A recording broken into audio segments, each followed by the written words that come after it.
एक बार फिर मैं सुनील सर आपका बहुत बहुत स्वागत करते हैं और आप मेरे चैनल को सब्सक्राइब जरूर कर लीजिएगा। आज हिंदी के एक मज़ेदार टॉपिक के बारे में हम लोग बात करेंगे, जिसमें आपको क्लास 10 और 12 दोनों के लिए है। आज जो हम लोग पढ़ने वाले हैं रस।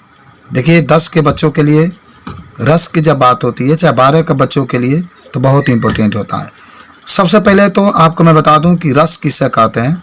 तो आप बताइएगा कि काव्य को पढ़ने में और नाटक को देखने में जो मन में जो आनंद उत्पन्न होता है उसे रस कहते हैं। आप काव्य को पढ़ते हैं, कोई कविता पढ़ते हैं, या अगर आप नाटक को देखते हैं, काव्य को पढ़ने में और नाटक को देखने में जो मन में आनंद उत्पन्न होता है उसे हम लोग रस कहते हैं। जो आनंद उत्पन्न होता है उसे रस कहा जाता है। आइए मेरे दोस्त, रस में आज जो मुख्य रस के बारे में हम लोग पढ़ेंगे, जिसमें एक आता है करुण रस।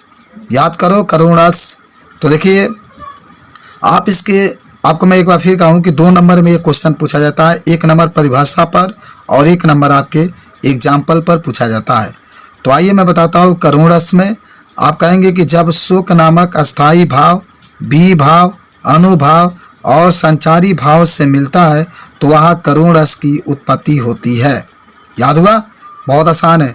देखिए करुण रस का जो अस्थाई भाव है शोक है, इसलिए मैं कहता हूँ 4 भाव की भी बात होती है, एक अस्थाई भाव, विभाव, अनुभाव और संचारी भाव के। इसलिए आप कहेंगे कि जब शोक नामक अस्थाई भाव, विभाव, अनुभाव और संचारी भाव से मिलता है तो वहाँ करुण रस की उत्पत्ति होती है। याद हुआ? जब शोक नामक अस्थाई भाव, विभाव, अनुभाव और संचारी भाव से मिलता है तो वह करुण रस की उत्पत्ति होती है। उदाहरण में आप देखिए लिख सकते हैं, छोटा सा एग्जाम्पल है, हे खग मृग हे मधुकर श्रेणी। याद करो, हे खग मृग हे मधुकर श्रेणी, तुम देखी सीता मृग नयनी। उदाहरण करुण रस का, हे खग मृग हे मधुकर श्रेणी, तुम देखी सीता मृग नयनी। ये भी लिख सकते हैं। और आपको मैं बता दूं, ये भी आप लिख सकते हैं, मणि खोए भुजंग सी जननी, फंसा फटक रही थी शीश, अंधी आज बनाकर मुझको किया न्याय तुमने जगदीश। ये भी एग्जाम्पल देख लीजिएगा, मणि खोए भुजंग सी जननी, फंसा फटक रही थी शीश, अंधी आज बनाकर मुझको किया न्याय तुमने जगदीश।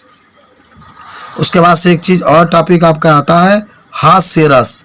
तो हास्य रस में कह सकते हैं कि जब हास्य नामक, अच्छा देखिए कहीं कहीं हंसी भी आता है, जो आपकी इच्छा हो। जब हास्य नामक अस्थाई भाव, विभाव, अनुभाव और संचारी भाव से मिलता है तो वहाँ हास्य रस की उत्पत्ति होती है।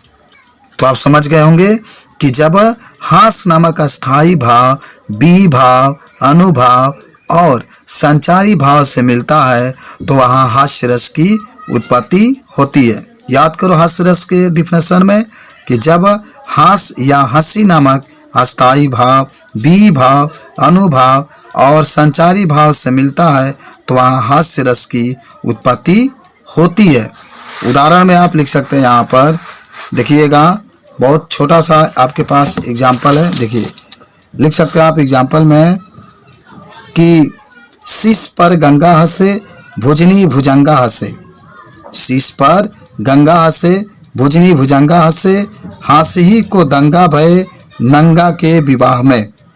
शीश पर गंगा हंसे भुजनी भुजंगा हंसे, हांसी को दंगा भय नंगा के विवाह में। ये छोटा सा एग्जाम्पल था कि शीश पर गंगा हंसे भुजनी भुजंगा हंसे और हांसी को दंगा भय नंगा के विवाह में। तो इस तरीके से मेरे दोस्त एक छोटा सा वीडियो आपके लिए मैंने भेजा। फिर भी अगर आपको कोई डाउट है तो और मुझे बता सकते हैं। धन्यवाद।